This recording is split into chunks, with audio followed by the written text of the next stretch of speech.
abbiamo conosciuto questo mitico personaggio che è stato, io l'ho sempre conosciuto come editore televisivo, adesso lo ritroviamo invece nelle vesti di cantante. Ovviamente lui lo fa per hobby, ama la canzone napoletana, però devo dire che lo fa bene, lo fa benissimo, e allora noi lo abbiamo invitato, certo di far cosa gradita non solo a lui ma anche a noi. Nicola Turco!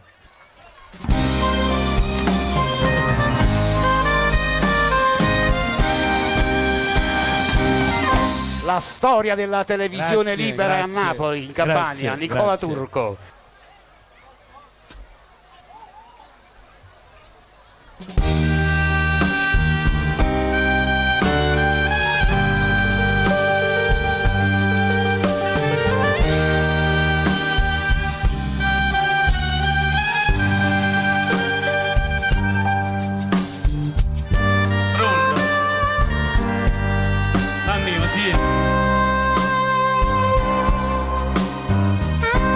Su Salvatore, taccia telefonata.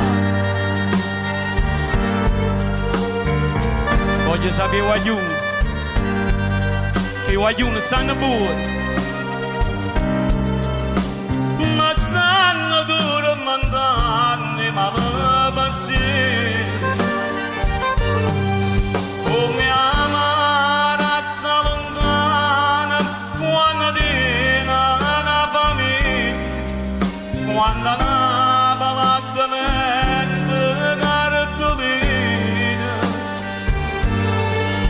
con te mi sei giorno allora, e nasce mani e giù di vita, quando sentono motivi una canzone.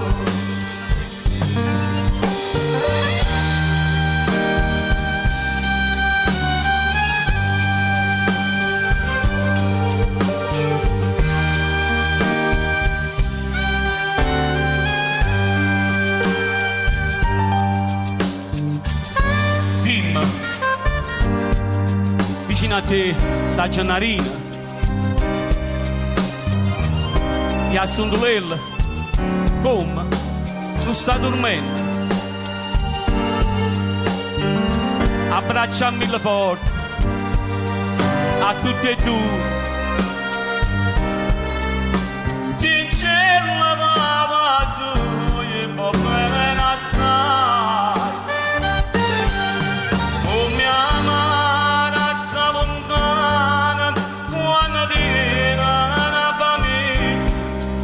quando una palata mente cartolina, con te mi sei giorno allora, e nasce mani e giù di vita, quando sentono motivi una canzone. Lontana a lui non esiste più, rimane figlio treno e torna a Napoli, passa sempre con cui, ma non ve la sa più. Napoli chiama i figli suoi, come una mamma ci sta nei bracci. Napoli da tornare, Napoli non può morire, non può morire. Grazie. Grazie. Nicola Turco! Grazie di vero cuore. Grazie.